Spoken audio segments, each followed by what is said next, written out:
You know me, Yes, I'm Kim Walsh. I've lived in Oregon City, almost 20 years now. Unbelievable. And have been involved in lots of things on and off. Somebody else, introduce yourself. Hi, Denise McGriff, Oregon City Commissioner, resident of Oregon City for the last 30 years. Active in a lot of stuff. Hi, I'm Judy Schaefer. I'm lived here since 1980, and I'm currently retired, and now I'm more active in a lot of stuff too. I've seen our city grow and change a lot and become a more diverse community. So I'm anxious to see how we can further that progress as we move forward. Hi, I'm Mindy Smoke. I'm an 8-year resident. I guess I'm a newbie amongst the group. And I have a daughter that's going to 6th grade. I've mostly been active in the schools. And then I'm involved in Unite Oregon City. And right now I'm wishing I was in Bordeaux, France. That's what's behind me, but I'm trying to enjoy the summer in Oregon City. Wish I was too. Stacy, you want to go? Yes. I'm Stacy Davenport. I've lived here about 12 years in Oregon City. I have a son who is 12 in 2 weeks, and I work for Clackamas County, and I'm involved with Unite Oregon City. Hello, I'm John Anderson. I'm retired. I had a career in city county management, 4 different cities and 2 different counties. So I've been around a number of different law enforcement agencies over my career. I'm fairly active in city affairs. I'm on the Transportation Advisory Committee for Oregon City and worked on a number of other projects and grants for the city.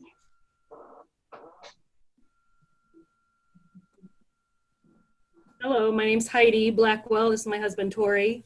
We live in the Tower Vista neighborhood here in Oregon City. We've been here 8 years. We have sons in the Oregon City schools, and we're active in Unite Oregon City. Thanks everybody for coming together tonight. Is that me next? So I just got a message from Stephanie. Kim, are you able to send her the link to via text message? She's having trouble logging in. Let me try to do that. I'll try to introduce myself and maybe we can get her connected. First, I just want to say, thank you for taking the time to meet with us. This is something we as Unite Oregon City planners have envisioned for quite some time. So I'm pretty thrilled to see it all come together. My name is Gina, and I have been a co-founding member of Unite Oregon City since day one. I have lived in Oregon City since 2011. And my children all attend Oregon City schools. I guess I could say that I'm just really passionate about making Oregon City a more inclusive and equitable city to live and visit and own a business. So I'm glad to get these conversations going. And with that said, hopefully we can get Stephanie in here. She's the creator of the group, the founding member, and will be a positive relationship going forward. So thank you. Hey, I'm Rachel Lyle Smith. I'm an Oregon City Commissioner, and I've only been here 5 years, so I'll make some of you feel a little bit better. I'm proof that you can be here for not very long and still get really involved and make a difference in your city. So I have met with Chief Band a few times. I met with him a couple of months ago to talk about the police department and policies and specifically use of force. So, and he and I have talked a few times about our different perspectives. And, I came from a different part of the country. And so everybody has different lived experiences which shape your view of the world and how you view actions of others. And so I think we all bring something unique to the table and a unique experience that is worth sharing, and we can learn from each other. And I have thoroughly enjoyed my conversations with Chief Band, and I have a lot of respect for him. So I'm happy to call in.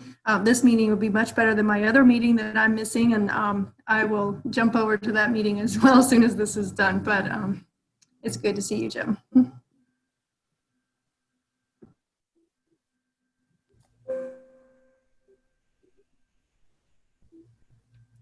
So Stephanie, you are just kind of logging in, and everybody's been introducing themselves, and it's your turn. Hi, I'm Stephanie Cry. Thank you so much for allowing us this opportunity. I don't know what anyone else said, so I'll just introduce myself. Nice to meet you. You too. Sean, are you going to introduce yourself? I think everybody else is gone. I just saw Judy. No, Judy. Yeah, my name's Sean Davis. I'm a captain here at the Oregon City Police Department. I grew up here in Oregon City, went to high school here, and I've lived here my whole life. I have kids that go to the high school here, so it's a great community, and it's an honor for us to, especially me, to serve this community. Okay, I think that is everybody. So as far as format, I was just going to do an introduction so that when people watch the tape, they know a little bit about why we're having this meeting. And then we would just go through the questions. Any particular order, Jim, that you would like the questions in? You know, I sort of thought that the force continuum question might be a good one to start with, just because it I don't know everybody's understanding of what about a force continuum, or just to sort of talk about force in general.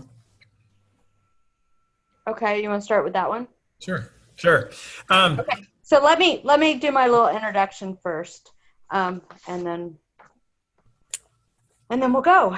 Okay, so good evening. I'm Kimberly Walsh. I'm one of the planners for Unite Oregon City. Unite Oregon City is a nonpartisan grassroots group of community members committed to advocating for equality and inclusion for Oregon City residents.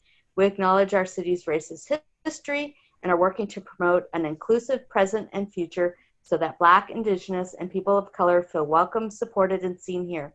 Currently, we have over 1,000 members in our group. Since national events have put a spotlight on police brutality and systemic racism, we wanted to start a conversation with our own police department.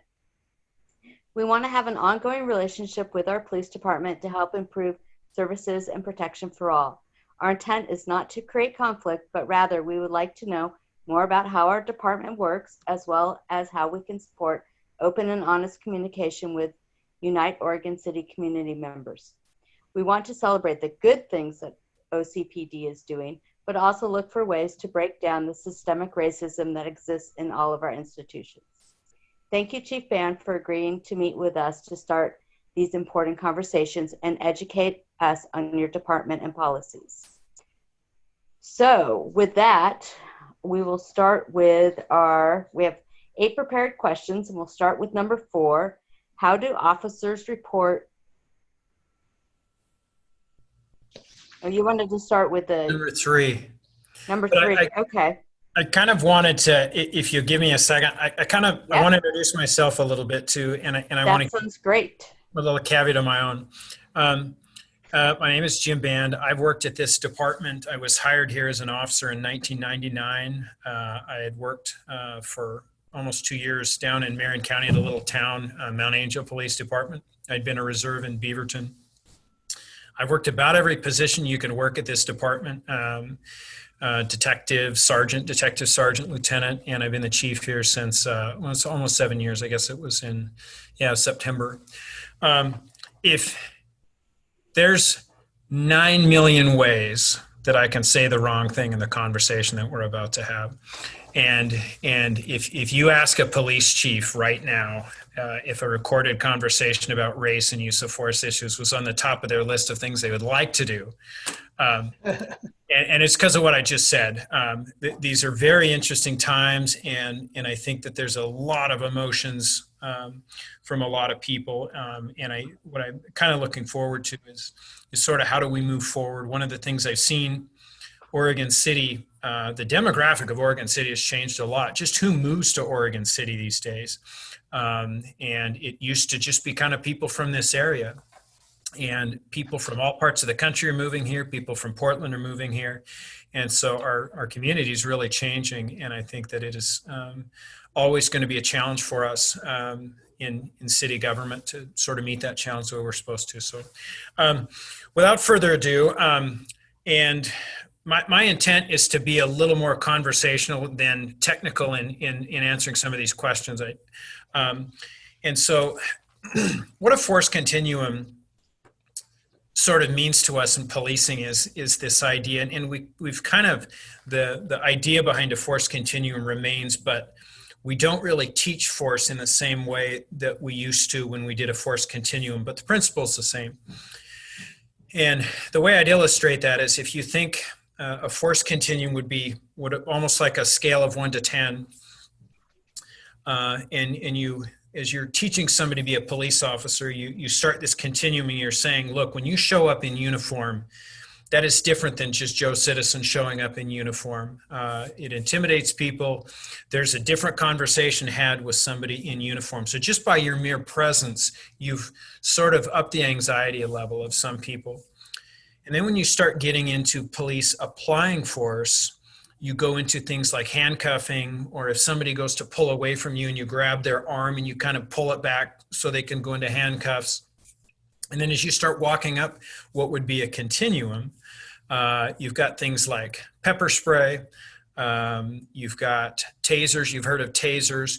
You slowly, incrementally go up to the deadly force. And everybody obviously knows a handgun or a rifle as deadly force as it relates to anybody. But deadly force can be a vehicle. It can be anything. And so the teaching of a continuum basically is the tenet that remains with use of force is we talk a lot about using the least amount of force necessary to overcome a threat. What we teach more now than a continuum is something called the objective reasonable standard. So I'm going to talk about what that is and a couple other things, and then I'll go back to why the continuum can be confusing for people. And if I forget that, remind me. So what the Supreme Court has held over and over again with police is basically, what would an objective person reasonably think if they were in that officer's same position at the time that they made the decision to use whatever level of force that they used. And so an example, and that tenet about if they knew what they knew at the time. And an example, years ago, I think it was in the 80s, there was a guy that this department got into a shooting with downtown, and the guy had a shotgun. The guy points a shotgun at officers, and the guy ends up getting shot. They go and look, well, the shotgun is empty.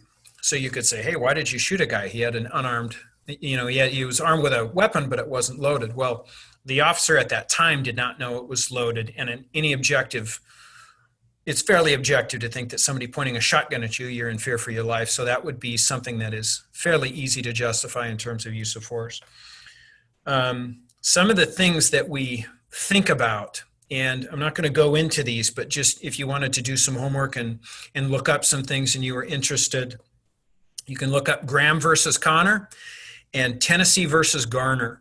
And those are two cases that really steer force across the nation. They're landmark cases, and you can look those up, and Wikipedia has a lot of good information about them. And some of the stuff that those talk about are, what is the governmental interest in police using force? So if somebody is stealing a pack of gum from Safeway, is it in the government's interest to chase that person down and cause some kind of a major injury when they stole a 30-cent pack of gum? Something that you have seen a pretty big evolution on in the last 10 years is the same conversation when it comes to when police chase people. If my car's stolen, I want the cops to stop the person who's stolen the car, right? That is a big deal. But there have been numerous examples of police chasing people, 100 miles an hour, and somebody ends up getting hurt or killed in a crash. Does the community have an interest? Is somebody's life or potential injury, is that worth getting back a stolen car? Not really. So that's why you've seen police across the board really restrict how they use force on things like that. What is the government interest at the end of the day? Is it worth what we're doing here? The people's interest. Did you consider other options at the time? It's tough to train officers when things are happening in the middle of things to consider other options and not to get too locked into what's going on. And do you consider, are there other options? Are there options that are less lethal or something like that that could de-escalate a situation and keep us from having to go to this? An example to that would be a lot of times we'll get called to suicidal subjects who have guns. This has happened numerous times in this community. It happens every year where we go to a house, somebody doesn't want to come out. They've got family members saying we're worried about them. They said they're going to kill themselves. They got a handgun, a shotgun, whatever. So one option is going in after them. Well, think about the risk there. There's a chance that they won't hurt themselves if we don't go in, but are we going to go break in the door and shoot them so they don't shoot themselves? So one of the options that we do more and more and have for a while is in that situation, we just leave.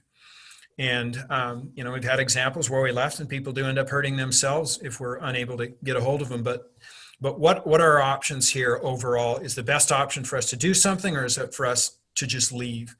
And I already told you about what an officer knows at the time versus what do you know Monday morning, Monday morning quarterbacking. The courts have really held to what did that officer know at the time. And then one of the things in use of force reports, and there's a question about that, is sort of these situational factors and then the officer versus threat factors. If I'm a 6'8", 290-pound ex-lineman, and I'm dealing with a 12-year-old who's throwing a fit, I don't really need any tools to do my job. If it's hard for me to say as somebody that big, I'm not that big. But that a 12-year-old is a threat to me. Oh, if I'm a 105-pound woman and I'm dealing with somebody who is, then that is different, and it's easier for that person to articulate why that person could be a threat to them, where it might not be to somebody who's the same size. So these are all sort of relative things to use of force that we end up documenting in reports. The last thing I'll say is coming back to the use of force continuum. What is sort of confusing about teaching a continuum is I think sometimes the public, I think sometimes officers, as you're training them, if you don't fully understand a continuum, somebody could be under the impression that I have to be present, I have to give somebody direction, I have to have tried my pepper spray, I have to have tried my taser, I have to have tried my baton. If I'm in a deadly force situation, do I have to go through every one of these before I finally pull my gun out if somebody else has a gun? Kind of a dark example, but I've seen a video of our officer who was killed in the line of duty. And in the video, these kids are videotaping what they thought was a fire. Nobody had any idea that this guy was actually trying to kill the woman who was in this house. You can see our officer look over a fence and he instantly pulls his gun out because he sees that this guy's got a gun. So in that circumstance, while the officer's trying to figure out, this guy's got a gun, what the hell's going on? What do I do? He does not have to go handcuff, pepper spray. He doesn't have to go through every option because that guy's got a gun. I can pull a gun out. Does that make sense? So that there sort of can be this confusion in teaching people what to do. So we teach a lot more straight the tenets of those cases. Those two cases I mentioned, Graham versus O'Connor and Tennessee versus Garner, those are written up in our squad room on boards. When we go have firearms training, we talk about that at the beginning of every single range, every single time, because the important thing about firearms are not, can you hit a target? It's, are you justified in using that? And you'll see the tenets of those, or if you've given a warning, what is the government's interest, back to all these things that I talked about. So think about that a little bit if you do go back and look at that. Does anybody have any questions about that, that topic or any of the stuff that I said? John Anderson, a Yes, quick sir. one, and that is, you then have a record of each case when there was a continuum of force or an objective regional standard, and record that so that people can look at that over time and see what kind of trends are going on and use those to guide whether you have more or less training? Yeah, so that literally, I think, is the next question. So if Kim's okay with it, we'll just go right into it. So, and I literally, this is what they look like. So a use of force report, and every time one of our officers uses force, and that even means if somebody's kind of pulling against them and they have to physically just kind of grab their wrist and move their wrist to put them in handcuffs, they have to fill out a use of force report. Every use of force report goes through the entire chain of command. It goes to the sergeant, it goes to the lieutenant, and I sign every single one of them. And they get kicked back sometimes, just for more information. The kind of information, I'm just going to go down this because I'll miss something if I forget it. But remember, I talked about the situational conditions and then officer versus threat stuff, the size of people. So it literally has, the situation about the person, were they armed? Had they assaulted somebody? Had they assaulted an officer? Was there a history of violence, threat of violence, active resistance, passive resistance, mental illness? There's all these things, pre-assault indicators, 1,000-yard stare, were they scanning the area around you? The type of force that was used, and that includes a threat of something. And then there is also whether or not somebody was injured. If so, were photographs taken? What care was given to them? Was care refused? Did the officer have any injuries? It literally goes through everything about force. And then the narrative is where they talk about how they felt, what they saw, what did you think at the time that you saw that? And then one of the things that we do with these reports is at the end of every year, we've got a sergeant whose job is keeping our policy manual updated, doing some other administrative things, but training is one of the main functions that they do. And the number of required training hours for police officers is as demanding as I think any profession I know of, the different types of training that they have to have. And so we'll take those at the end of every year and look at that and look at our training program and go, is there some issue with a certain type of implement, or is there something that we're seeing maybe in the younger folks? And how do we address things that we're seeing in future training?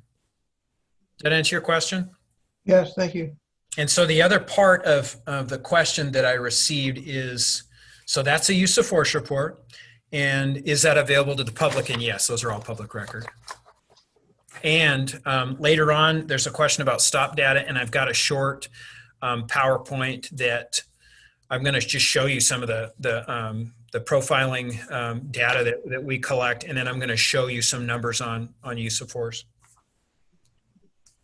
I have a question about what you've talked about so far.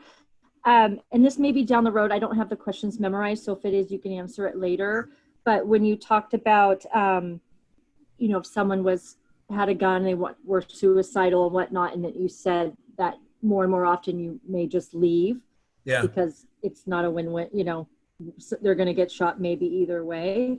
Does this police department have a professional that deals with mental illness that comes to these calls for things, or only if there are no guns involved? I mean, I know like for example, Beaverton does, according to my cousin who's there, but I just didn't know. Does that happen? Do we have that? Yeah. So I've heard some cities do, so I just didn't know. So this is perfect. This all works together because that really is getting us into another question. And Kim, if you're okay with us just rolling into this, that's what we'll do. Okay, So, thanks. so We have one question before that, Chief Band, if we could, Okay. about the we will information. get to that, is Stacy. available. Go ahead, Heidi. The information that is available, are there demographics included in that information? Yes, yes. Everything about that is all in there, about every individual. Is that been posted on the website, or how would somebody get that if it's public record? You would have to do a public records request to see what that is. I'm going to show you the stats in a minute for the last 2 years. Thank you. Yeah. Okay. So Kim, should I just roll into the CIT mental health crisis stuff?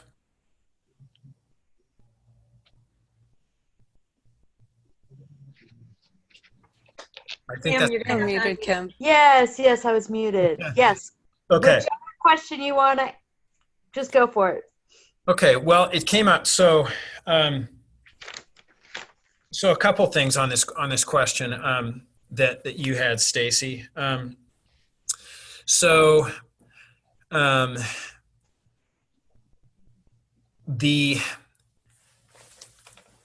In terms of, so that it's interesting when I first got into policing that it seemed like all we dealt with in this city was methamphetamine. I mean, it ruled all. It was really the heyday of meth. Crime was through the roof, and it's gone a little more underground.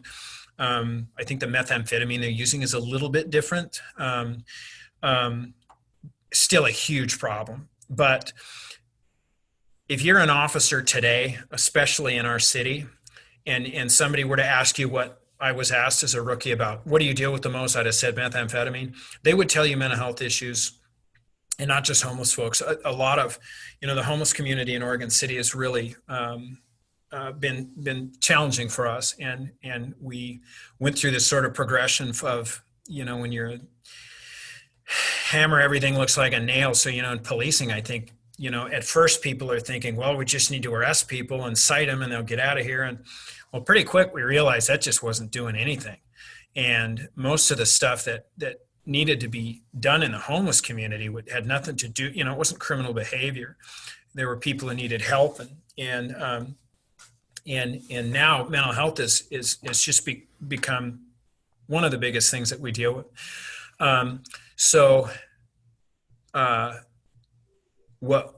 In policing, what we started doing is CIT training, crisis intervention training, started becoming a thing. And so initially, what people were doing was they would get, hey, let's get 3 or 4 of our officers through this crisis intervention training. So if we need somebody, we can call them. Well, over time, we've just been pushing and getting everyone through this course. So what the state requires is that each officer gets 3 hours of CIT training every 3 years. And what we've been working on is getting everybody through the 40-hour CIT course.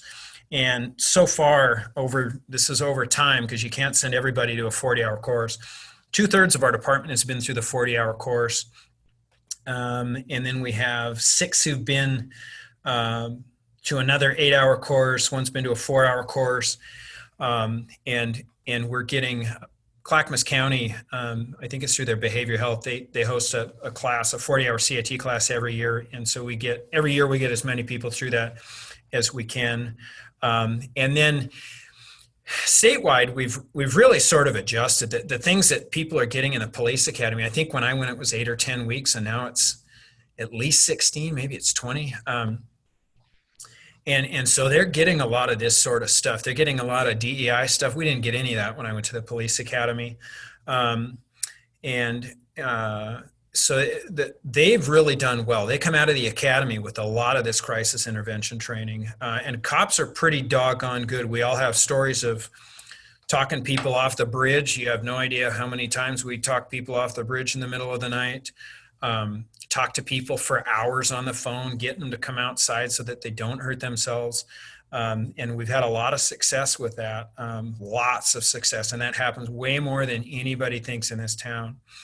To your question about mental health workers, Clackamas County a while ago, their behavioral health unit, H3S, Health, Housing, and Human Services, they started this pilot project of hiring a couple mental health crisis workers that were available to come out to scenes.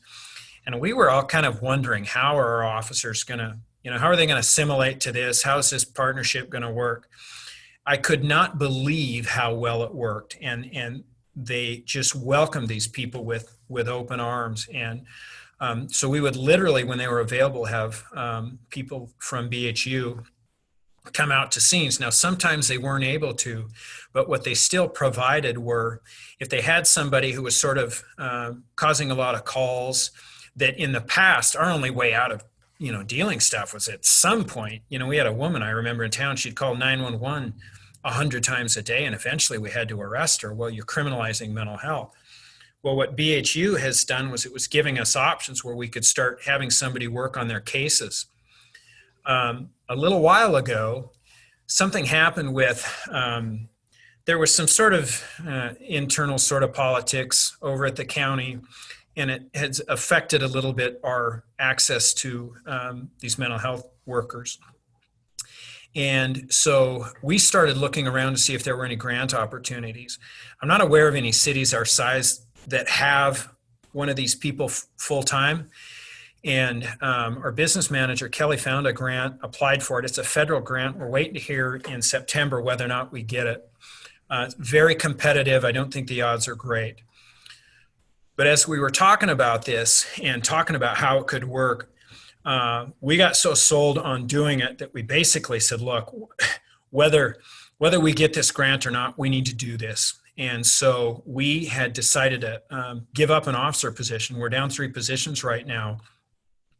Well, right about the time, and so our plan was to go to the commission, give up this officer position, hire this mental health worker, and go to the commission in the next budget cycle and say, hey, we'd really like to get that officer back. Maybe we got it back, maybe we didn't. But literally last night, they approved, around the time this happened, we got a COPS grant. And so I think we're going to be able to keep that position. But we literally have a posted position that we will be hiring this fall, where this city will have a full-time mental health crisis worker working for the police department. And then one of the things we're going to do is we've been talking to Lake Oswego, who's looking at doing the same thing, and partnering with them a little bit so that, we don't just have one person and they don't just have one person, but they can kind of work together and bounce ideas off each other, go to people's homes together, and then cover for each other on vacation. So we're looking at doing kind of a cool partnership there. Our officers are absolutely love this idea, and they're pretty protective about our officer positions, and the fact that they were supportive of us giving up an officer position to bring this person on board just really talks about the work out there that they're dealing with and sort of the frustration that they've had. And they say, why are we the ones doing this? These people don't need cops showing up. Someone else should be showing up. And that's not to say cops aren't really good at mellowing people out. A lot of times when we go out there with BHU workers, they'll tell you sometimes they want to talk to the canine officer. They want to talk to this person or whatever. But they're really good at helping us think about things differently. And then one of the other things that we had one of those BHU folks do was we were having a bunch of issues at the city, throughout the city, of, people at the library. A lot of homeless people have, they want a warm place to go sit for a while, get out of the rain, maybe access family or something through the internet or something. And so going to the library, going into City Hall, the pool, there were other people who were they were just nervous, and there were staff people who weren't sure about how to talk to people. And they had asked us if we would talk to them about kind of how to deal with some of these issues. So we did a class. We got BHU to come over and taught a bunch of the city staff, just gave them some tools for how to interact with the community. So maybe they're not quite as nervous. If you're nervous, you might react in a way to people that you wouldn't otherwise. I think that answers your question, Stacy. Does anybody have any question about any of that stuff that I just talked about? So I am pleased.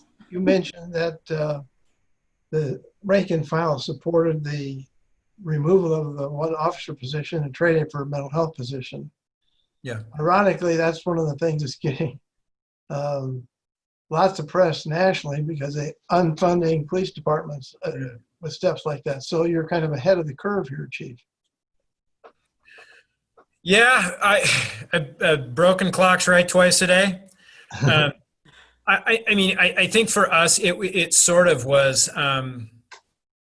it was just out of necessity, and really the homeless population, I think was the thing. And so, yeah, we've been working on this for a while, and I think that maybe that sort of thing is a little bit calming to our officers as they started, when this stuff hit and people started talking about defund the police, there were people who are, I think way on one end of the spectrum when they talk about that. But I think what a lot of people were saying, if you just turn the noise down a little bit, I think that this idea about reallocating some resources is something that we've all kind of been fine with for a long time. And so sort of talking about, look, you guys, we've already been talking about doing this. And I think you're going to see that this is what maybe refunding, this is what this is going to kind of look like, is finding new ways to do what we do, and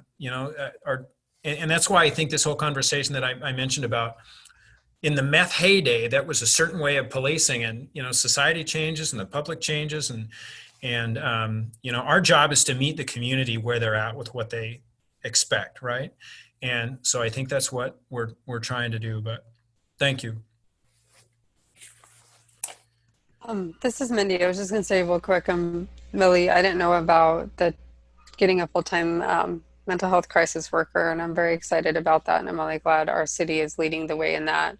Just wanted to mention, and you may be aware of it, there's a program in Eugene that's been going on for 30 years called Cahoots that's really, I guess, really effective, and it took them a long time to get to that point, but it may be one to look at when you're working with like Oswego as a model of how they do things, because I've heard really good things about their program. Yeah, I'm really glad Oregon City's doing it. So thank you for sharing. If you didn't know, we have a full-time officer that we dedicated to working with the homeless, and we've gotten a lot of people into housing. And I think one of the best things it's done is it's reduced that fear for a lot of homeless people about the police. And there's still some homeless people who our officers will have to show up and deal with something, and they won't talk to our officers. They'll go, before it was Mike, now it's Officer Haynes. They want Officer Haynes. I don't want to talk to you. Where's Officer Haynes? Well, okay, we'll get him. But that has been a really good resource too. Okay, so what question next? I guess we could go back to one if nobody has a strong opinion about where we go. The first question was, what policies and our training do officers have around de-escalating situations, i.e. communicating, maintaining distance, and otherwise eliminating the need to use force? So CIT training is one of the places it's in our policy. It's also called out in the TASER policy. We're changing some things now that basically, so de-escalation has been involved in everything we do. It always has. We've just never really penciled the things out and actually written them in, but it has been pretty crucial to everything we do.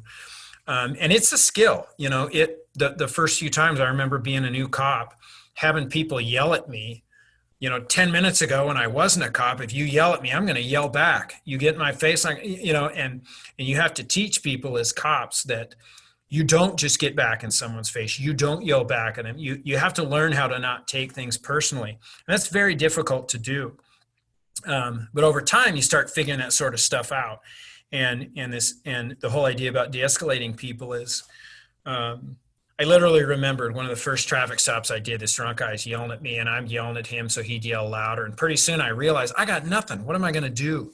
I can't yell any louder and I'm not controlling the situation. My training officer said to me later, he said, you want to freak that guy out, talk really calmly. He's used to every time he yells at anybody in his life, he wins. They probably cower because this guy was kind of a jerk. That is what he's used to. If you want to freak him out, don't go there with him. You will be the first person who's ever not responded when he acts like that. And that really is one of the first lessons I remember learning about de-escalating situations. And he was right as rain. People who are used to, getting through life by yelling at their family or people they work with or whatever, they're not used to people not responding to that. It's like it's their only weapon, and you just sort of take it out of their hands when you don't respond. The one thing I would say that, and I think officers are really good at this too, way better than people think we are, because we don't, we had a couple of years ago, we had right in a row, just bang, bang, bang, inside of a week, we had incidents with some veterans that I cannot believe that they did not get into shootings with these veterans. They would have been absolutely justified. They were guys with knives, mental illness, and it was just, they were very hairy. And I remember saying to somebody, we should do a press release. Oregon City Police does not shoot 2 armed people this week, and see if anybody would pick it up, because it's just not a story. The unfortunate thing, there's a thing on here about eliminating the need to use force. The unfortunate reality is there is no way that you could eliminate that need. It is just not, unfortunately, that is not an option.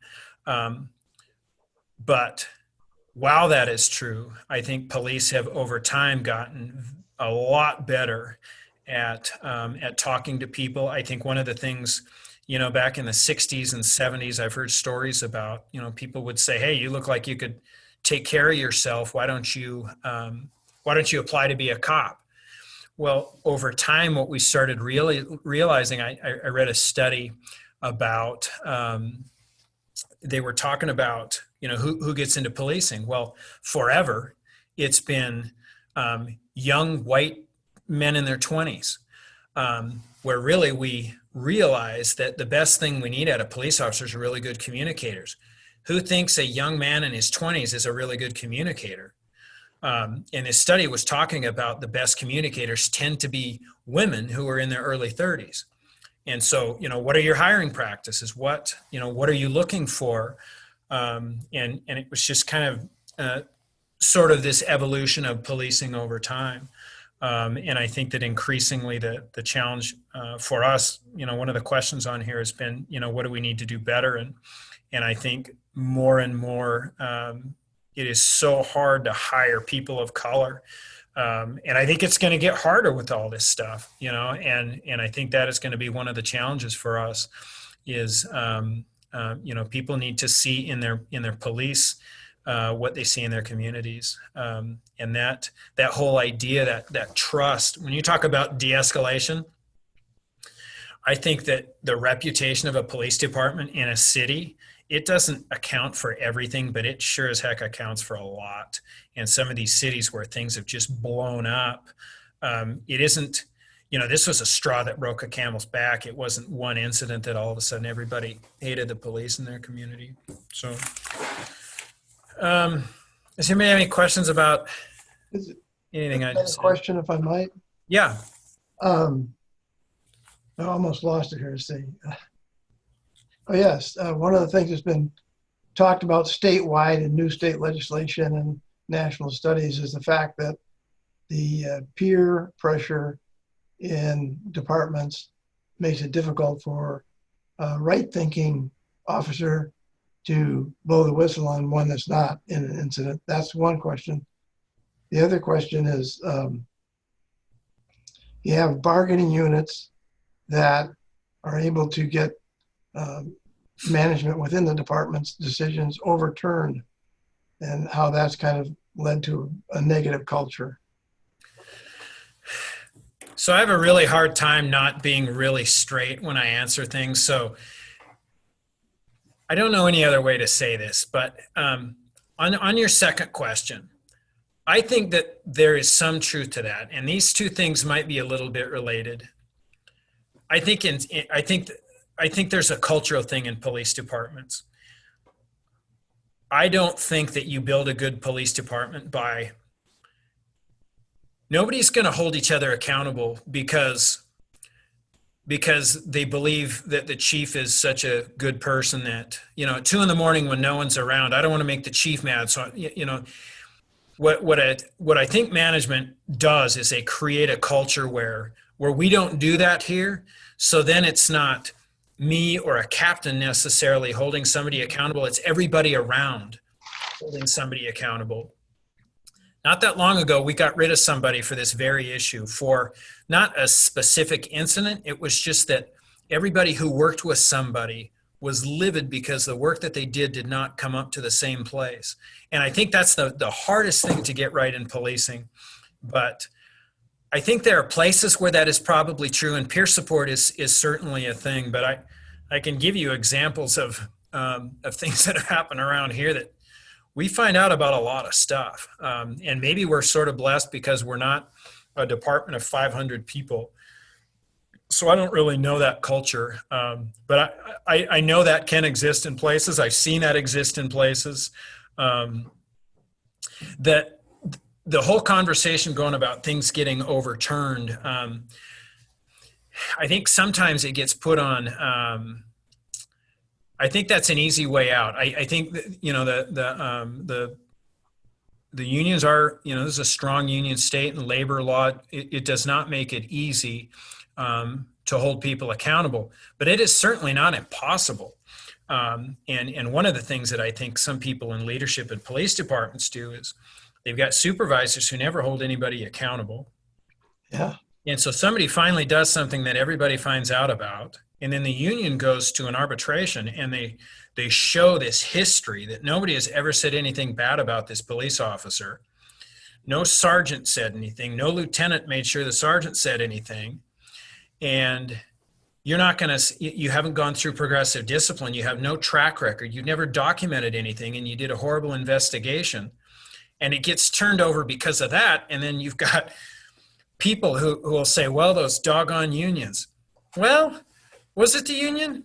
You know, it's both, but it's also why I think that the accountability piece for people who, in my job and the captain's job, it's, you know, written on our wall is, we got stuff written on our wall. Another one is be good at what you do. And part of that for us is making sure that we hold people accountable. And as long as you care about them and they care about where they work and they like where they work, they let you hold them accountable. If they trust you, they're fine with being held accountable. So I could talk a long time about that. Most places where I've seen things go horribly wrong, there's a lot of people who you could point at and go, that person seemed to sleep at the wheel, you know? I'll stop myself. And I do have a follow-up question. Yeah. Heidi. Again, thanks to the commissioners and your team for the funding that position, the mental health position. When you talked about the recruiting or the getting somebody, just thinking about your hiring practices overall, how you can, where you advertise, who you're looking for to reach out maybe to somebody that is not from the community but would fill that need of somebody, a person of color in your department. So just to think about where you could look for somebody that would fill, especially that mental health position. Yeah, so you bring up, this was actually one of my answers to what do we need to do better. One of the, so we recently had everybody go through a 4-hour, everybody in the entire department, it was mandatory, diversity, equity, inclusion, a kind of an bias. It was a really good training. We ended up with a really good person. And it was sort of challenging because, you know, our officers feel kind of like they just got punched in the face. And so it's, you know, you want them to be able to listen, even though they sort of feel defensive right now. One of the takeaways that I started, you know, I haven't understood the term systemic at all. Like what, you know, where's this system written down? And so that to me was sort of, I didn't fully understand that. Well, after going through that training, one of the things I thought about was we have, my way of trying to diversify our workforces, we post, in, you know, the same couple places we've always posted. People go online and fill something out, and honestly, any female or person of color that we see on there gets an interview. Done that for a while. And so I started thinking, well, that's a system we've had in place and it's not working. Maybe the system needs to be different. And so I've never thought of it that way. I've never thought, you know, we're doing it this way and we're not getting the candidates we need. So, and I still don't have an answer to it. I don't know what the heck to do about it, but somehow we're going to have to start tapping into the community college or anywhere to figure out how the candidates who aren't coming in, you know, are they scared to come in? Do they not think we're interested? Do we need, you know, I don't have an answer for that yet, but I think that one of the things we've got to do better is get a better idea of exactly what you're talking about, because we just thought, well, people aren't applying. Well, what are we doing to get the right people to apply? And, you know, I still know what to do with that, but that is one of the things that we're going to be working on moving forward, and trying to find other places that we're sort of been a little blind to what, you know, are there other systems that we just never sort of thought about that we haven't looked at? Jim, I've got a follow-up question for you. I know that the city of Portland at one time, their police department, this was years ago, did sort of like a hiring fair. Have we ever done anything like that? You know, the hard thing for us so Portland's got 1,000 officers, so they're always down a number of positions. And so what I haven't exactly known what to do is, we'll go to a fair sometime, we don't have an open position, so you get somebody excited about coming. If you're Portland and you always have a bunch of positions, well, we might not be hiring anyone for a year. But I don't, we have not taken part in those sorts of things as much as we should. And I think that I've maybe should have thought about that, not in the way of who's at that fair is going to want to get hired now, but maybe it's somebody who's going to college who in the next couple years is going to be interested, and they'll remember, hey, I had an interaction with some folks at Oregon City and at the time that they're ready or something like that. So yeah, those are the types of things that we need to engage in. Sean had actually been working on this a little bit before COVID hit, and coming up with some print stuff and to put out there. And so we have been thinking about this a while, but not in the same way. This training sort of kind of help me see things a little bit different. Does the city have like a public engagement person that can help with this? Or are Yes. they just leaving it up to you, the two of you, or you know what I mean? Yeah, Or HR? Yeah, we do have we have an HR. They should be able to Yeah, help you get out there and research that. So yeah. put I it think on their schedule. I think one of the other things is like internships. You know, I think that a lot of times if we can get into some of these schools, and honestly, being in the high school is a really good thing for us. You know, that's kind of, you know, some people are trying to get rid of SROs right now, and our district is really against that because we just really we got some good folks in there. But yeah, there's a lot of stuff, and we'll probably be reaching out to try and get some help maybe doing that, because that's one of the things just in policing in general that's going to have to happen.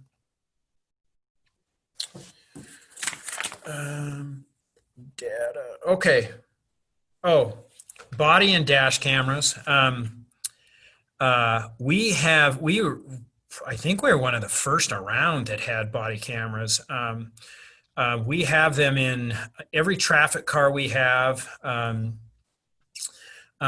We do not make body cameras mandatory. There's the main probable reason of that is body cameras are something you force everybody to do it, and it's going to be sort of taken one way. And we've had pretty good luck just making it voluntary. So we have always had them available. Anytime somebody wanted one, we'd get them for them. And I think it was initially, and I'm talking, it's at least 10 years ago we started this. At least, it might even be more. And to be honest, the guy who wanted to wear one, if if I was picking, probably not the guy to put he just sometimes says the wrong thing. But what I noticed riding with him afterwards was it was just interesting to watch him. I mean, he was very mindful of sort of what he was saying and kind of how he was saying, and it just made me a real believer. But we also started capturing a lot of good stuff, and so the good thing is a lot of times, even if we don't have everybody who has one, somebody has got one, not always. But they've been pretty positive for us. You know, they're expensive. The expense isn't so much in the camera, it's the data. You've got to store so much of that video, and then there's pretty strict rules about how long we keep stuff.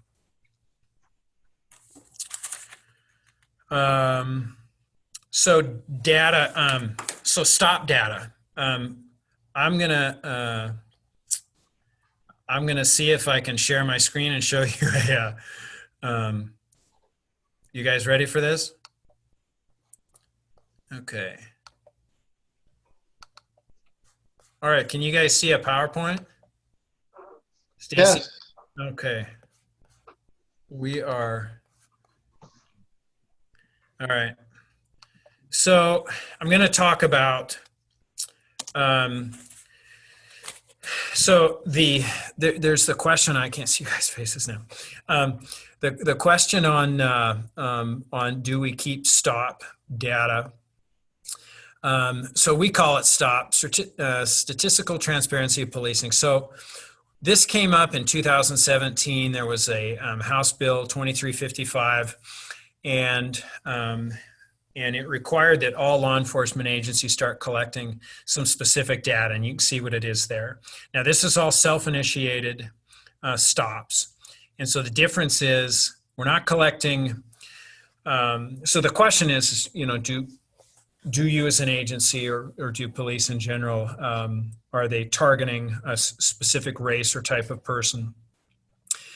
We don't track, you know, if someone calls 911 and says, hey, come to my apartment, we don't track that in this because we're not volunteering to stop somebody. We're responding to a call for service. So this is all about traffic stops, stopping people out on the street, that sort of stuff. So date and time of stop, the location, and you can see everything there, race, ethnicity, age, the nature of the stop, and then the disposition of the stop. All that information, so this is how it rolled out in terms of size of agencies. We began this kind of preparing for it in March, and then in July of 2019 is when we were mandated by our size to begin collecting this information. So I'm gonna move this. So this is our stop data for our first full year of the program. So 4,000 stops, and you can see how this breaks down. 24, almost 2,500 people were males, 1,500 females. And then the data, females, so the way so the percentage of the females, you can see under the total percent of the females, 33% were white females, 0.7 Asian females, 0.7 black females, 2.3 Hispanic. And then males, 52.8% white, 0.8% Asian, 1.9 black, 5.3 Hispanic. And so this is traffic stops. You see somebody on the street. This is anything that an officer initiates. And then, so this is so far this year. And I'll just let you read that. And then if people ever want to look at this information, okay, this was 2020 females, 2020 males. And then, okay, well, where is the slide? Oh, it's not on a slide. So what happens with the information? So the Criminal Justice Commission does the data analysis on this. And if you want to look, so they do an annual report every year of stop data that I think is of the entire state. And you can look, that is on the CJC website under, if you look under Stop Program, there's a tab of the programs, and if you want to know who the Criminal Justice Commission is. So they gather this information, they do data analysis on all of it, and then if any cities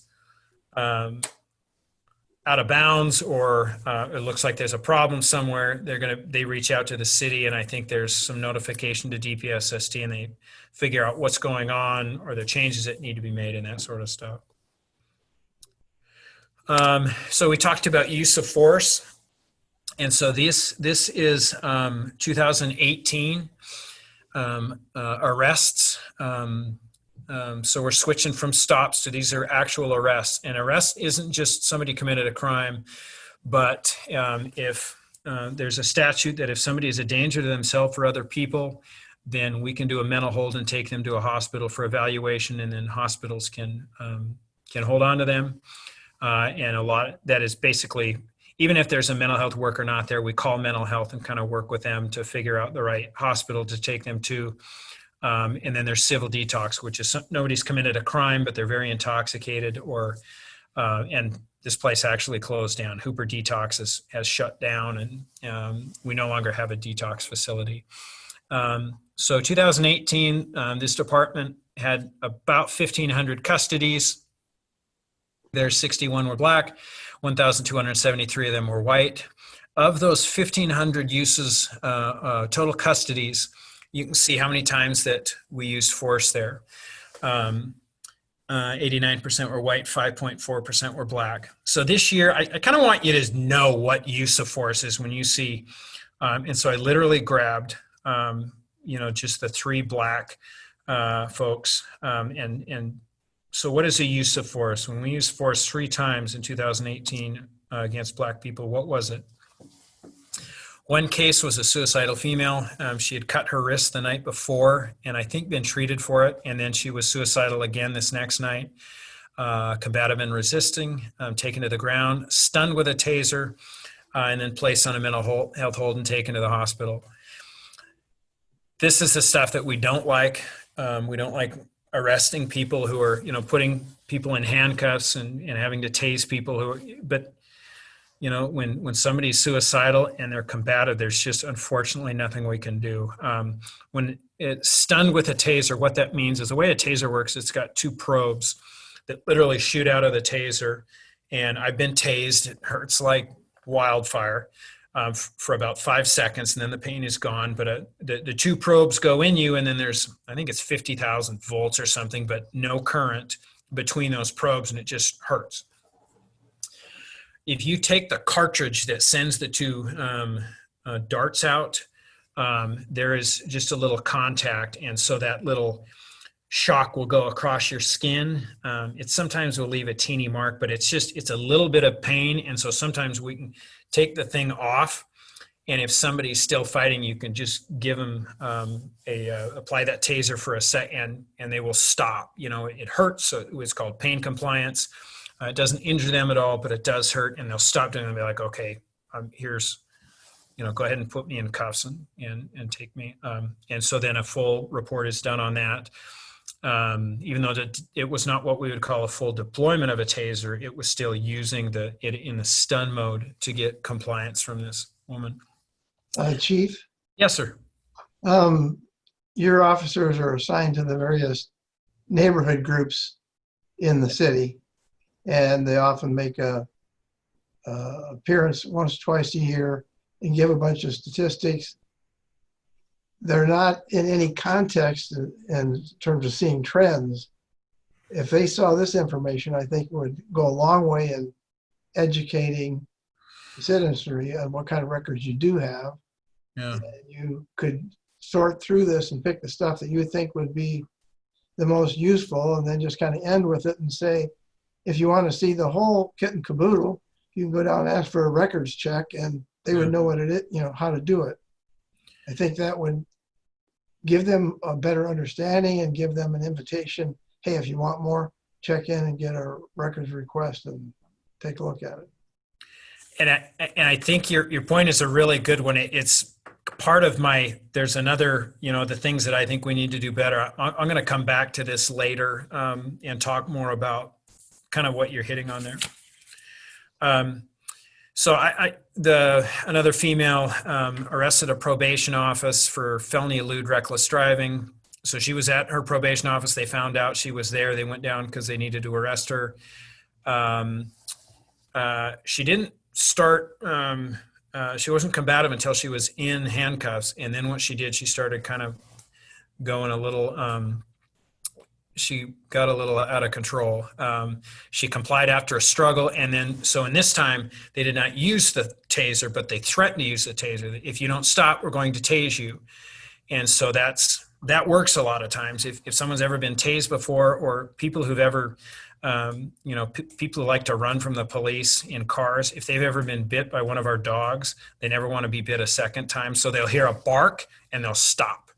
And so, but we still document that, they said, hey, I'm going to use a taser if you don't stop. And as soon as they said we're going to use the taser, she stopped. And then she said that she had used methamphetamine to the officers about 2 hours before that interaction. And then one female, she was intoxicated. Initially, it was a welfare check. As the officer left, he ran her, and she had a warrant, so he went back. She resisted arrest and was taken to the ground and handcuffed. 2019, arrested about 100 more people. Those are the numbers. 41 uses of force, so more arrests, fewer uses of force. Not by much. But you can see that, that one of the things you can look out there is there's 1,606 times that we arrested people without using force.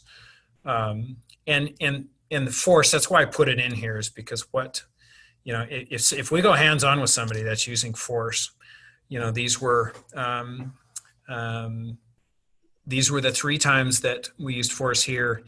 Bar fight. I don't need to probably read everything that I refused officers. Uncooperative, quite uncooperative. And an officer did a leg sweep and they took him down, detained him. Another guy stole beer from the police. He kind of resisted them handcuffing and they just pulled his arms behind him and handcuffed him. And then one was a juvenile near McDonald's, and I think he was drunk or on drugs. His mom was there, and she said he was out of control, and she was taking him to juvenile detention at that time. And he's a big kid, and I think he's got some mental health issues on board, that somebody that has been a challenge for them a few times. So that is my, that was the stop stuff. We talked about mental health.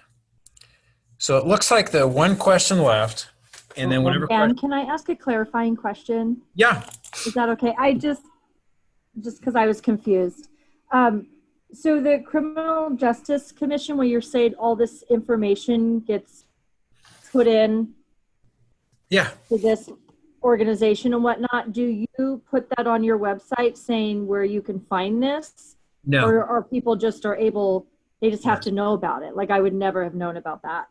Yeah, I don't think most people do know. It's a fairly new program, but I think that's a really good idea that we could put that up, because people could watch, get on there and look at every, and as time goes by, there's going to be annual reports that, they'll be able to kind of see over a history of time what's on there.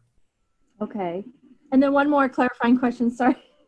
When you talk about the stop data, it's only, did I hear you right saying you only count the data if like the police officer initiates it, like a stop or whatnot, but if there's a call in, like a 911 call or something, that isn't counted?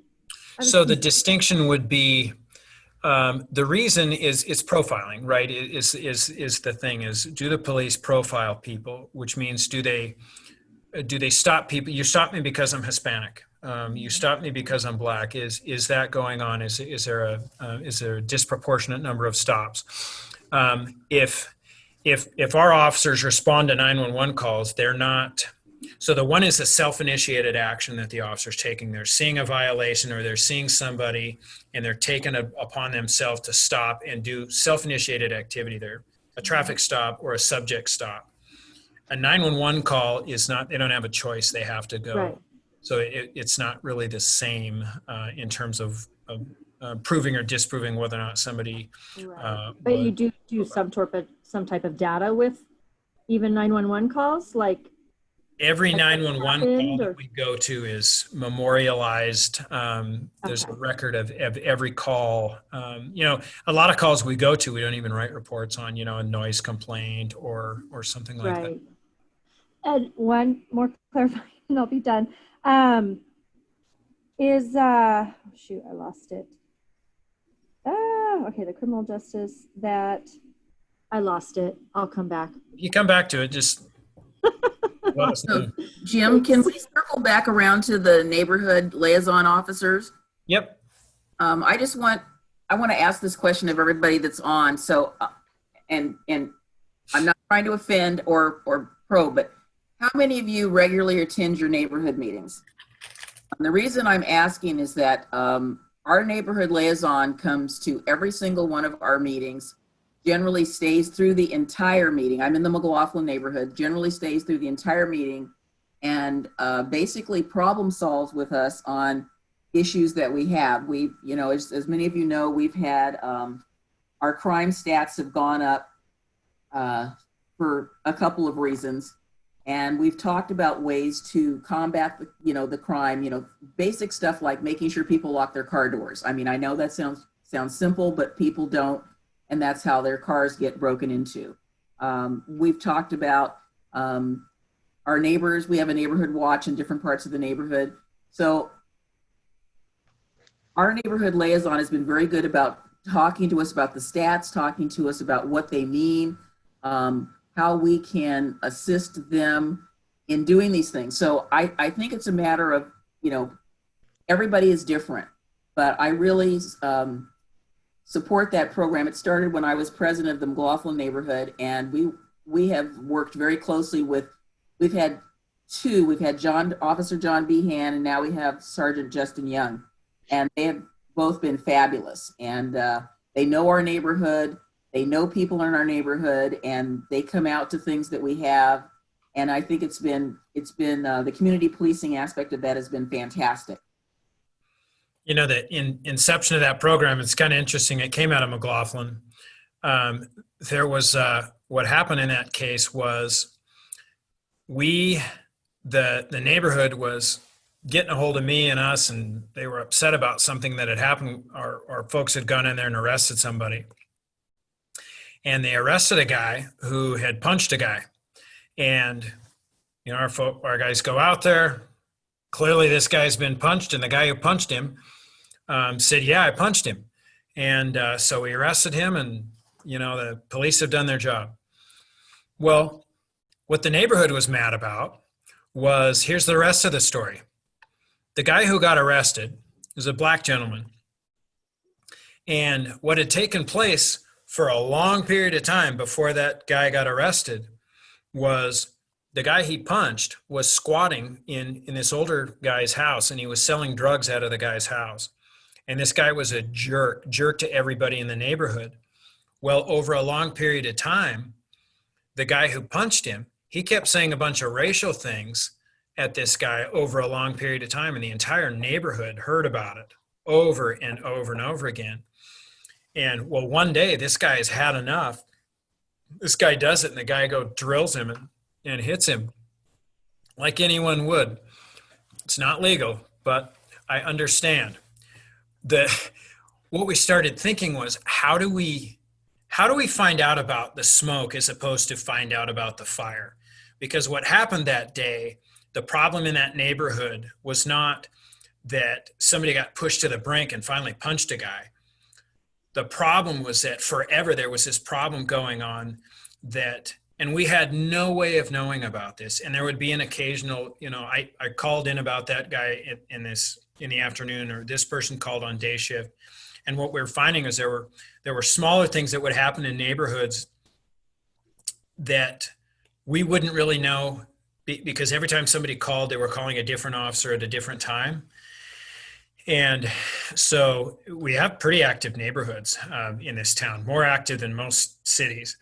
And I think some of that's fallen off a little. I'm not sure why, but we've assigned somebody to each one after that, and it's been pretty successful for that. They see the same face every time, and the officer sees the same people every time. So they kind of come back with information and go, "Hey, we need to take care about this," or they bring issues to officers that we might not find out otherwise. So it's been pretty successful.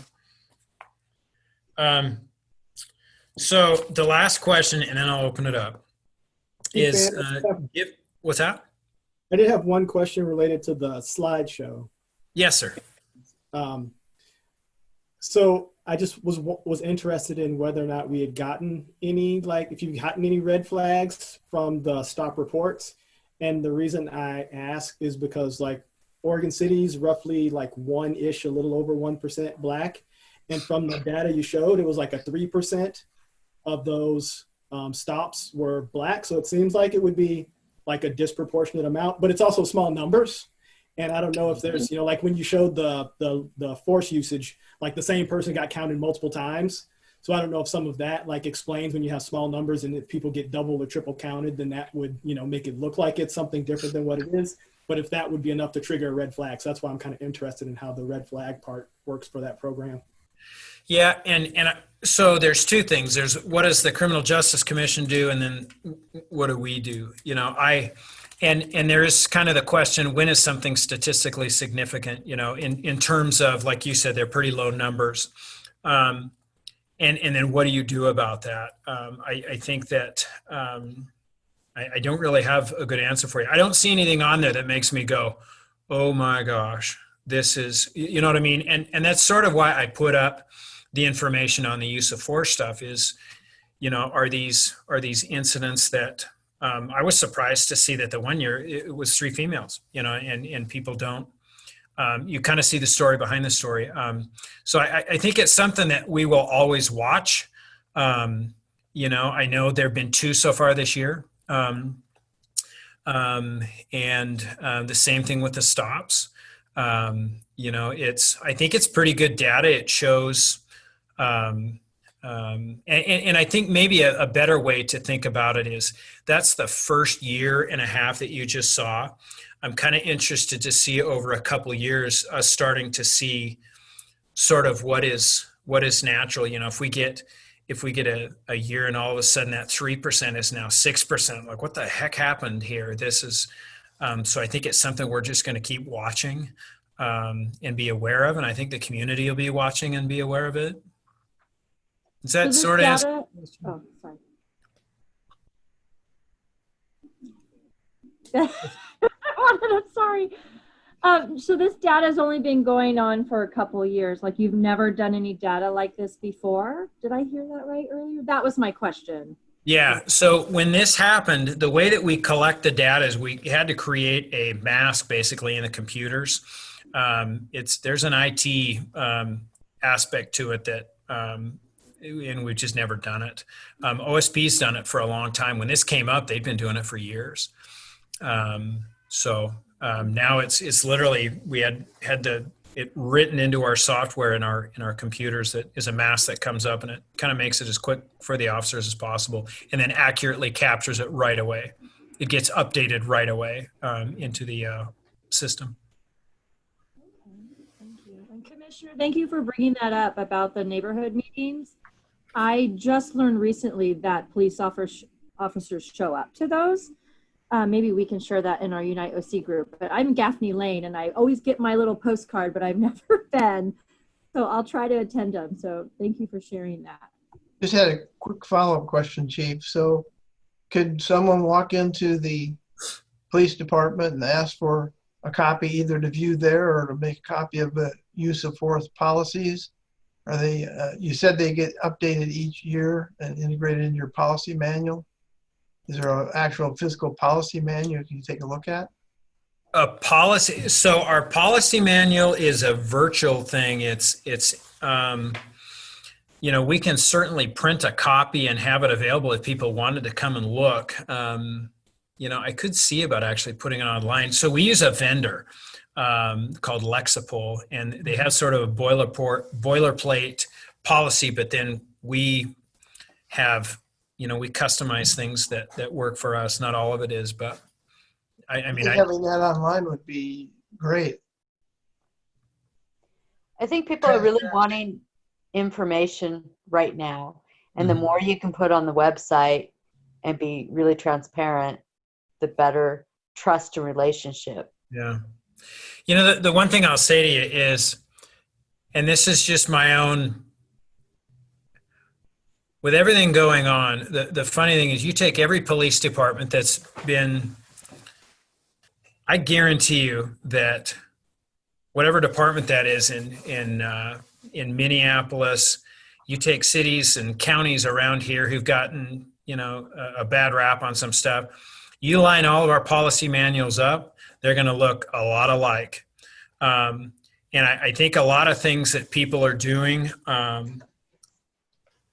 taking comfort in a policy is really, I don't even think it's half the battle. I think that, the stuff that you folks are doing, I think that has a lot more to do with it, because everybody has policies. But getting back to that question about, about accountability and in the unions, that conversation we had, if there's not a culture of accountability, everyone has the same policy. It's are you calling it out when you see it? Do you have that sort of a culture at a police department?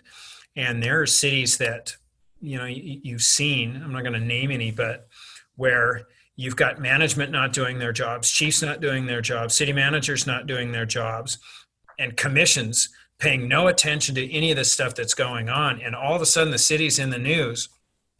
That has nothing to do with their policy manual, because their policy manual is the same as ours.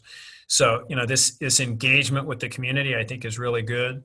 You can see our policies too, but the magic of accountability, I think, in terms of policing isn't so much in what is written as, it's people being involved with their police department. I think one of the things about us doing better is, and this is what I was going to refer to, John, with your point is, I think that we give a lot of information and statistics to people, but I think there's a different type of story that we need to tell people in terms of people need to know what their police department does.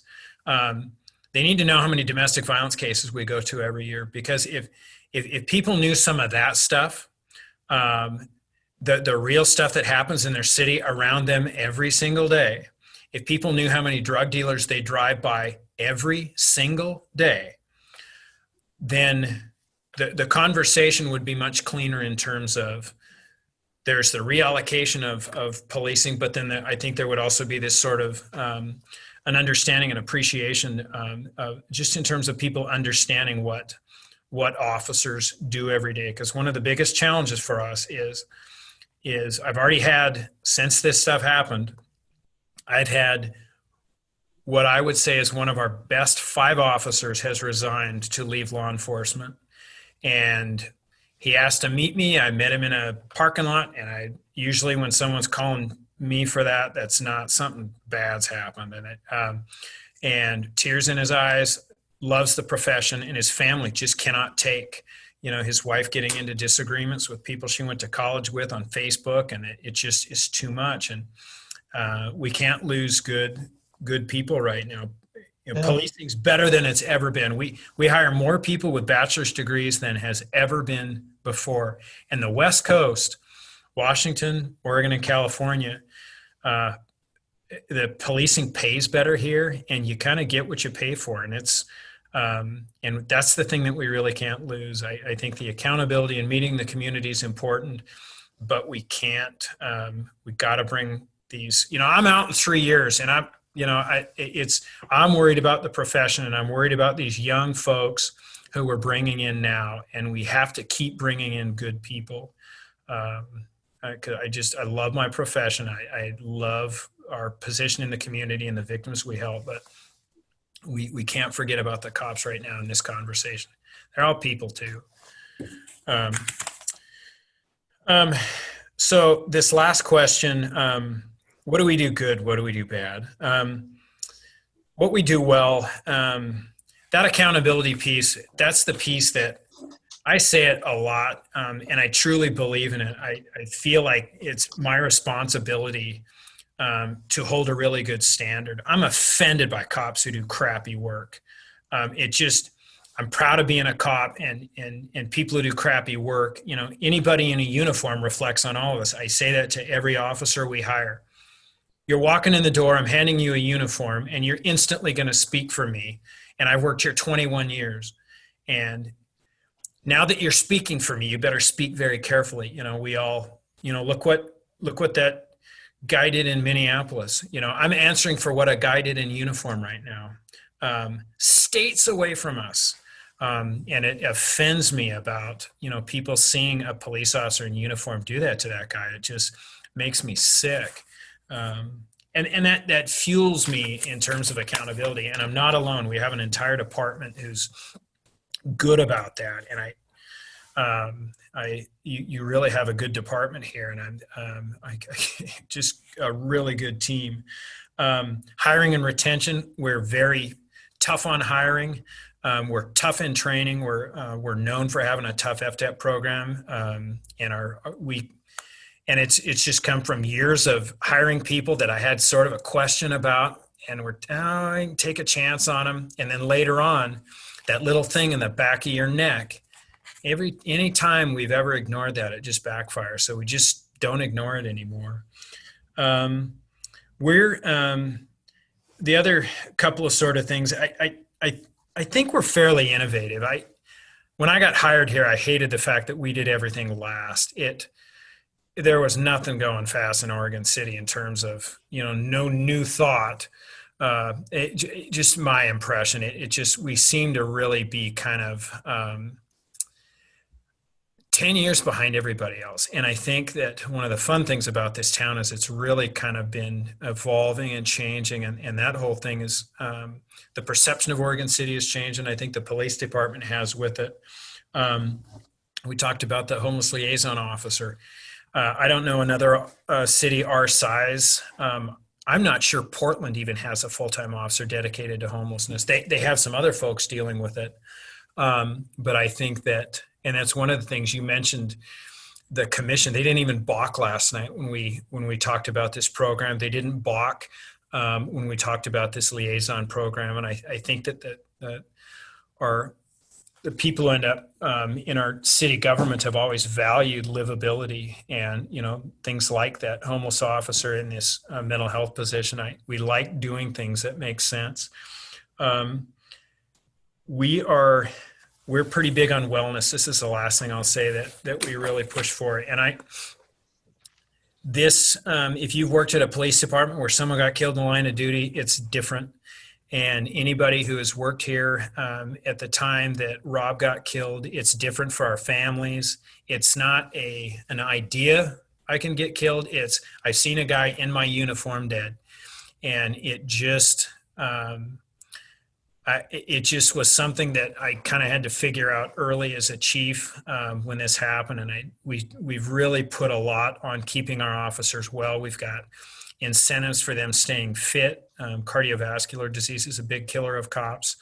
And we have an incentive for them to go see a mental health specialist along with that, just for a check-in to talk about the things they see and to keep them from getting jaded. Because you honestly, you see the worst every single day in people. And over time, you know, we've really got to do what we can to keep those impacts from affecting how they interact with the public. You know, the public deserves to have somebody show up who loves where they work, feels respected where they work. You know, the customer or community, you get a better result with an officer who loves where they work. They're well-trained. They're proud of where they work because people are held accountable. I think people like working at a place where they know that not everybody can work there. It's a kind of an element of pride, and all that is a win for the community. Improved. I talked about the hiring of women and minorities. That's just something that we got to look at our system and we're just doing the same thing and wondering why it's not working. And I never realized that's what we were doing, but I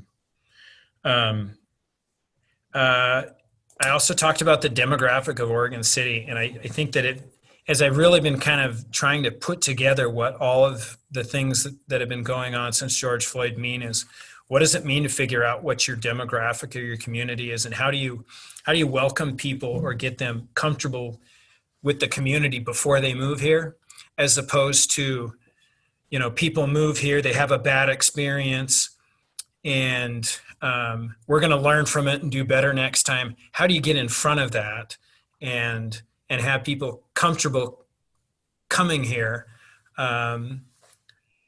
before there's a problem? I don't know if that makes sense, but trying to get in front of that curve a little bit in terms of as the city changes, and I think it's going to continue to change at a faster pace. And then I already mentioned that the other thing was, we've got to get better information to those. I mean, I think the stats on speeding and numbers about thefts and stuff, but I think some stories about what's going on in people's neighborhoods, and I think that we've just got to get a little better at communicating. We tried some things that didn't work. We had a website for a while that I thought was the neatest thing ever. No one was looking at it. But so there's some things that we got to figure out just in terms of getting people to understand a little bit better what we do. I think that's all the questions. You guys have any questions or anything we didn't talk about that you wanted to? Just go ahead, Gina. Okay, I have a couple of things that I would like to talk about or ask you about. And I want to thank you very much for this presentation. It's been really informative for me. And I've lived here over 40 years, and I have seen this community change. And Judy, you're in the dark. I know. I have a house full of people, and I'm upstairs in a little room trying to find quiet. First of all, I just want to say, I'm going to do my two quick ones first. What are we doing now that we do not have access to Hooper detox services? As somebody, I'm a nurse practitioner that used to work at Hooper, I find that a little devastating that we don't have access to detox anymore. Yeah, there's just no good answer. The statute actually says that the detox statute says if a detox facility is not available, you take them to the nearest jail. The Clackamas County Jail has said that they're not going to, even pre-COVID, they will not take people for detox. I think that's probably for liability reasons, because you need the right people there, to take care of people and identify and give them the care they need as they're detoxing. And so there's just nothing to do. We're left with so little options. We're probably taking more people to hospitals than we ever have, and that doesn't really help the hospital system. But between that and the mental health, the challenges, somebody had mentioned the Cahoots team that San Diego has these vans they drive around. They've got a mental health worker, a drug and alcohol specialist, and a police officer driving around in these vans. Isn't that a cool idea? San Diego has a lot of money, but that's a pretty good team that I wish we could afford something like that. So my last question is, how can we as a community help with the homelessness problem? How can we help support the officer, the liaison officer, and in general, do you have any ideas or recommendations for how to work on a homelessness issue? Because I know that everyone in this group would really want to be helpful with that. Yeah, this is another place where it's really difficult to, we've been around this long enough that I just sort of started to see some things. And I was here, there was a conversation about it last night about getting homeless people services. And I guess there's sort of there's a lot to this. I think that in terms of what needs to get done, I think that getting people food and socks and is important. But I thought it's like someone's drowning and you throw them a washcloth to dry their face off. They do need a meal and they do need a shower, but they need they need to get out of the pool. And so I think there's so many services that are out there and that are doing, and I don't want to speak badly at people who are serving people soup and giving them socks and taking care of these immediate needs that people have. But I think that so much gets focused on that. And we need, and that's the sort of, you know, I talked about systems that we're doing that aren't working, and we're just realizing, why have we not changed the way we thought on that? And I think that's the problem with homelessness. I think, you know, it needs to be a regional solution. I think that all cities need to provide some of those services so they're not so concentrated. You know, Oregon City has a huge concentration, so a lot of people have not everybody, but a lot of people have a negative connotation to homeless people. And homeless people are as different as we all are. They're not, you say homeless person, and they're so different. And so I think that there needs to be regional solutions. There needs to be a Father's Heart in every city in the county, so they're not concentrated in one place. And then I think some real solutions about, you know, figure out a way to force their hand a little bit. You know, we want to give you services, but you're going to have to go see your drug and alcohol counselor, or you're going to go, you know, yes, you can have a shower, but we've got the showers at the mental health place. We're going to make sure you're on your medication. And we got to get a little bit creative like that, because I feel like we're just slapping Band-Aids on everything and wondering why the problem's not actually getting better. And a lot of smarter people than I have tried to fix it, but it's a little confounding because it's such a tough issue. I guess that, I don't know what to tell you. I honestly don't know. Well, so it sounds like this is a meaty thing that maybe we've got to take a deep dive into as a whole community at some point. And I'll leave it at that. I live down the street from the veterans apartment building that was built that's housing homeless veterans. And so, you know, there's a certain culture that goes along with the longer you're homeless, the more you get acculturated to that. Yeah. So it doesn't just get solved necessarily 100% when they get housing either. But thank you very much.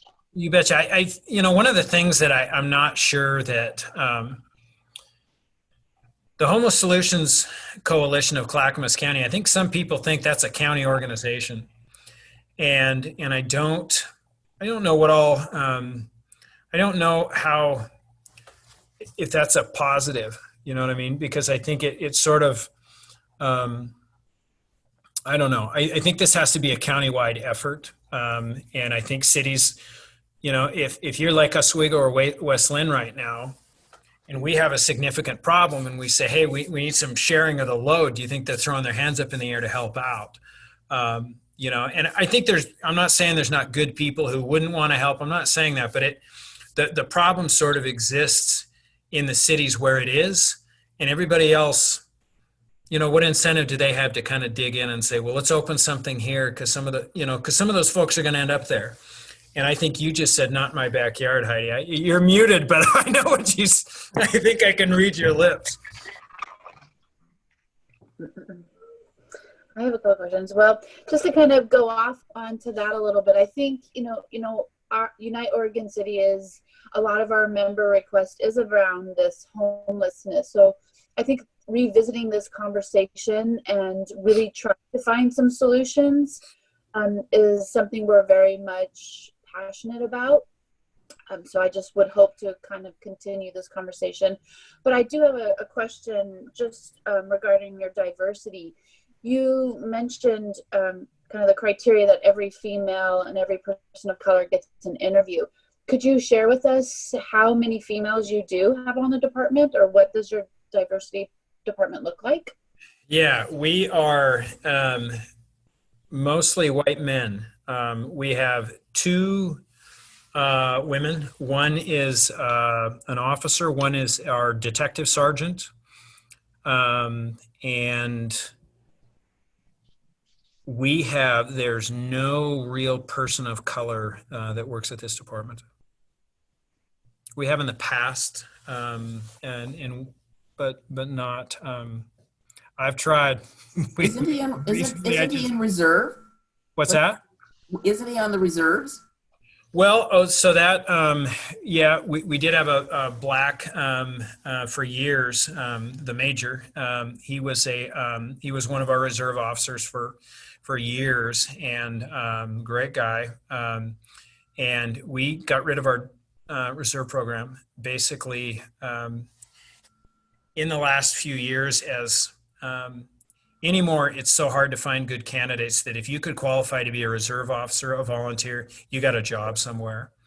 And then liability wise, there's so much liability to do that job full time, and we just were no longer comfortable with it. And yeah, so, but yeah, we still see him and talk to him, but he is no longer, unfortunately, in our uniform, but he's a good guy. Well, one of the things I wanted to add is that I don't know how many of my fellow Unite Oregon City members remember or took a look at the 2018 City of Oregon City Community Survey. I happen to have a copy of it in my living room because I look at it all the time, but I wanted to read a couple of things to you very shortly. So it talks about overall satisfaction with major categories of city services. So guess which two city services in Oregon City have the highest satisfaction rating? Police and fire. Well, that's the same. We don't have fire anymore, remember? That's True. fire district. No, it's police and library. Yeah. So I'm going to read this to you. So it said the overall quality of Oregon City's library services was rated at 83%, and the overall quality of police services was 80%. So it says that satisfaction with the overall quality of the library services ranked 10% above the national average for library services, Oregon City 84% versus United States 74%. And satisfaction with the overall quality of police services also ranked 10% above both the national and regional average for police services. Oregon City 80% versus the United States 70 versus Northwest region 70%.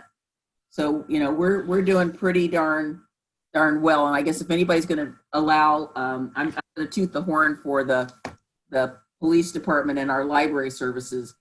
So what I think Chief Band is saying is that they know that they're doing really well, but the thing that I have discovered over my time here in Oregon City is that this police department, under the various chiefs that I've worked with, always strive to do better. And I think that's a testament to our community.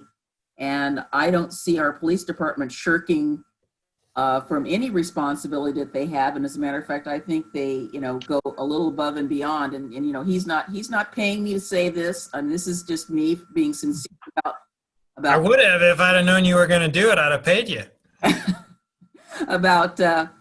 about my interactions with them, and you know, some of you on this call have known me for a really long time, and others of you haven't known me for very long at all, but I've worked with the city in various capacities, and I would have to say that in all of my different hats and roles, the police department has been kind of one of the stalwart grounding forces for me in terms of our community. Even when I worked for the city, had a great relationship. We used to have a little button under the counter, and I only had to use it twice in 8.5 years with the cities, where someone came in, and I will tell you, they, number one, physically threatened me, and number two, they physically threatened one of my staff. And with the police department being right across the hallway, it was, I mean, they were there in 2 seconds. So, you know, things do happen, but so I just wanted to point that out just for people's knowledge and information about that. And I know at some point in time, you know, 2018 seems like it was long ago, but it's still for, I think the study is still relevant. There were over 300 people that they surveyed, and the binder's about 2 inches thick. So they asked them a lot of questions. Yeah. I do want to say one thing, because I thank you very much for that, Denise. I didn't want, one thing as I was thinking about answering these questions, I'm proud of our department, and we have a great department, and and it is not me, it's a whole bunch of people. I absolutely do not want anybody to have the impression that they would think that me being proud of our department was synonymous with me thinking that we didn't have things to constantly sharpen. I know you are only as good as your last screw up, and it is not, we make mistakes. We absolutely do. And we're going to, but I can tell you that, you know, with the things like when I hear and I remembered how we did on that survey, all that does is fuels. It's more a pressure than it is a freedom, is to live up to that. And we will continue to do that and continue to try to do the best. I promise you that is the case. Is no one here thinks we got it all figured out and we're a good department, therefore we don't have to do any changes or learn anything. That is not us. One other thing I was going to mention, Kim had talked about this with me, and we have a Chiefs Advisory Group. And so we meet at various times. It's been monthly and bi-monthly and quarterly. And we have a member of each neighborhood association there. There's some people from the business community, the school district, and just kind of a cool collection of community folks. I think it'd be great if we had a position of somebody from Oregon City Unite as a permanent fixture showing up. And sort of what that is we, it's a sharing of information, really. I mean, we go into the neighborhoods, but it's those people come, tell us what's going on in their neighborhood that's going on, you know, in the schools, and kind of share information. But then I sort of talk about things that are going on that you're not going to have officers talking about. They're talking about the criminal or safety sort of things that are going on. And I talk a lot about sort of bigger brushstroke stuff that's going on in the police department, you know, whether it's something about our building or equipment or hiring or different stuff. And it's, you know, I share a lot of stuff that I don't really share in other places, to just try and get a read from people about what they think of the things that we're doing. And but I think it'd be great to have somebody from Unite on there as a permanent fixture. Are you going to give, before you wrap up, are you going to give them an update building? Well, yeah, I certainly can. We're going to be done in, I don't know if you've seen our building going up, but in the first week of September, I think our planned move-in is over the weekend of Labor Day. We're going to be moving in, and then hopefully opening up for business on the Tuesday. And then I think that, you know, and Tony and I have been talking a little bit about, because of COVID, I don't think we're going to be able to do some big, huge building opening, but I think we're going to organize some sort of a thing where we can do an open house to the public, you know, like give it noon to 5 or something like that, or 11 to 6 or whatever. I don't know, but, you know, come in at any time. That way, instead of everybody wants to come see the department being there at once, so they can come in, throw a mask on and see the new building. And, we're pretty proud of it. And I think I'm so excited about the public to go in there and see the commission space and the way the buildings come out. I think it's really cool. I'm hoping that our first commission meeting in that space will be the first commission meeting in October. I want to, first of all, thank you, Chief Van. This has been really informative. I've known nothing about the Oregon City Police before this, and I appreciate your transparency and willingness to have the discussion and answer questions. I just wanted to speak for a minute to the diversity in hiring and recruiting, because I've done a lot of training programs in the corporate world around that.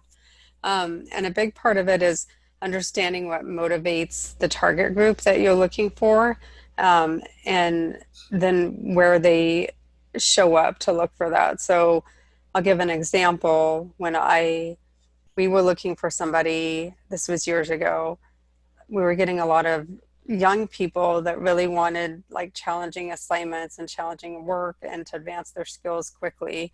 And I, being an old person, I was like, well, you have to earn your ropes, right? Like that's like had this bias around the fact that you have to go and do all the grunt work first before you get there, right? But that we were trying to hire more young people, so we had to understand what their motivation was, and we had to also be willing to set up an environment that supported that gave those opportunities they were looking for, because it's communicating to them in a way that taps into what they're looking for, but it's also having that environment that gives them what they're looking for. And that's not always easy to do when it's a group you're not familiar with, right? So for example, I found a survey of African American cops were way more motivated to take the job because they wanted to help people or serve society, whereas white cops were more likely to take it because they wanted interesting or exciting work. So that's two different motives, right? And two different things people are looking for. Plus, when you talk about the systemic, white cops were more likely to know police personally or in the community than African Americans. So it's, trying to understand some of those things and showing up for people where they are and what their motivations are. And that's not always easy to do through like communications and mentorships and stuff like that. I've never worked in the government. I've never worked in a police office setting. I have no specific answers for you, but I just want to share my experience from the corporate world about working around diversity and inclusion programs and recruiting. Another example is I work for Casa Permanente, and we have a large LGBTQ workforce, and a lot of that was through purposeful work on setting up communities and workplace policies that made people feel safe. So that's just my 2 cents around that, just because I have experience with it. But again, I really appreciate meeting you and your conversation. It's been really helpful for me because I knew very little about the Oregon City Police Department. Well, thank you. And thanks for that. It's got me thinking even more so. I didn't think about those sorts of things like motivations in terms of so I need to dig more into that, specifically that kind of stuff.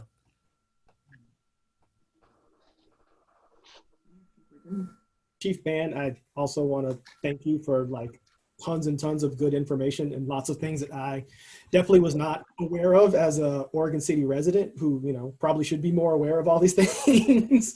But from listening to everything that you've been talking about, and there's certain pieces that it sort of sounds like what you're starting to do is you're starting to lead a little bit more with your equity lens, because the transparency work, that helps improve equity for everybody. Because it'd be great if you worked for us for another 20 or 30 years until my kids grew up and left, but that's probably not going to be the case. So it's going to be those transparency pieces that allow the city to continue to provide that accountability for whoever's in your position, in the future. And then what I worry about though is things have gotten so divisive and polarized that it gets difficult to say I support the police and I also believe in equity and transparency and accountability.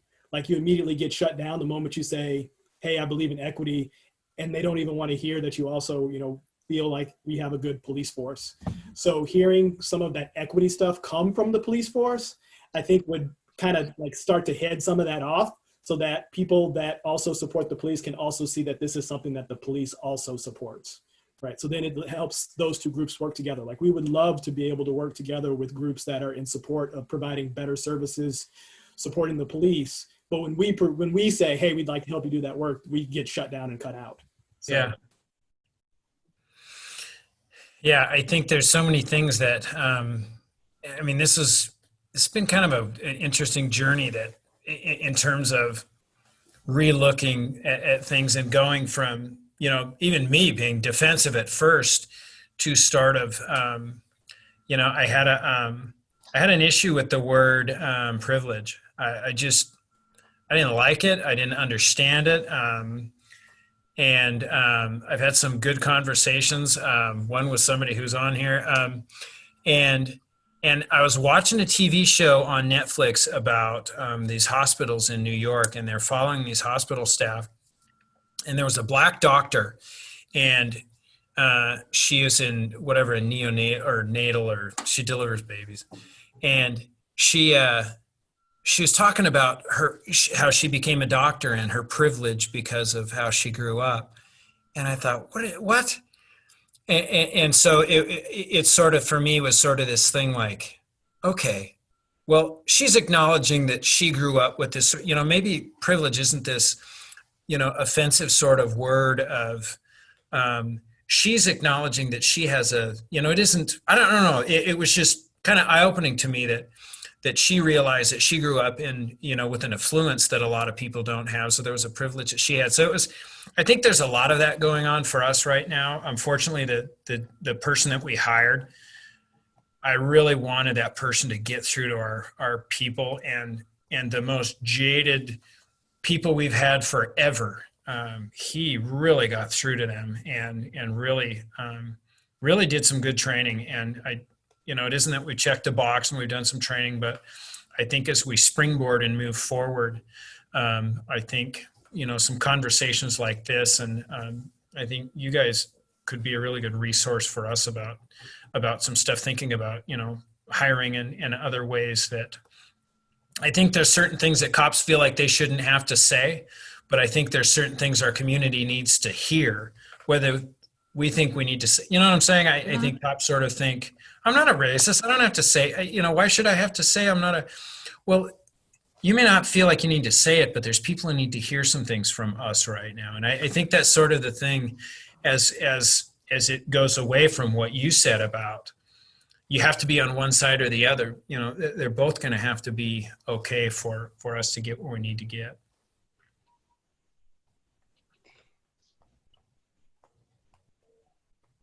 Yeah, I think that you're training.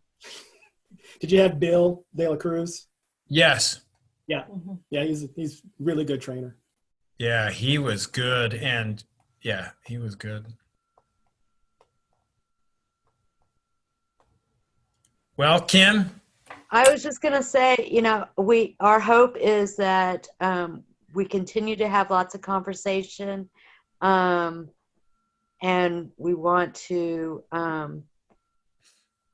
be a group that helps you and gives you resources, and also a group that in the community, if we hear things that need to be addressed or looked at differently, that we can bring them to you and find some solutions. Yeah. I'm feeling very positive about this because, as Tori said, I've thought about making a big sign. I support the OCPD and I support Black Lives Matter, and I can do both. Mm-hmm. Well, thanks, Kim. I definitely think we're going to be doing a lot in the future. I'll let you know as soon as we start we've kind of paused the Chiefs Advisory because of COVID, obviously. Right. I'm getting to where it's been long enough now that we're just going to have to do it via Zoom just to check in because we haven't had one in a while, and I'll let you know when that happens. Great. Anybody else have anything? Okay, and then you'll let us know about the recording so that we can get information out to others. And again, I encourage you to put as much as you can on websites so that when people are looking, they can also learn, because people want the information right now. Well, thanks, you guys. Thank you. To be honest, when you first suggested this, Kim, I did not know how it was going to go. But I think it was really good, and it was a great interaction, and I really appreciate the questions and that you folks are all asking. So thanks a lot. Okay. Thank you. All right. Thank you. Thanks. We'll be in touch. See you all. Thank you.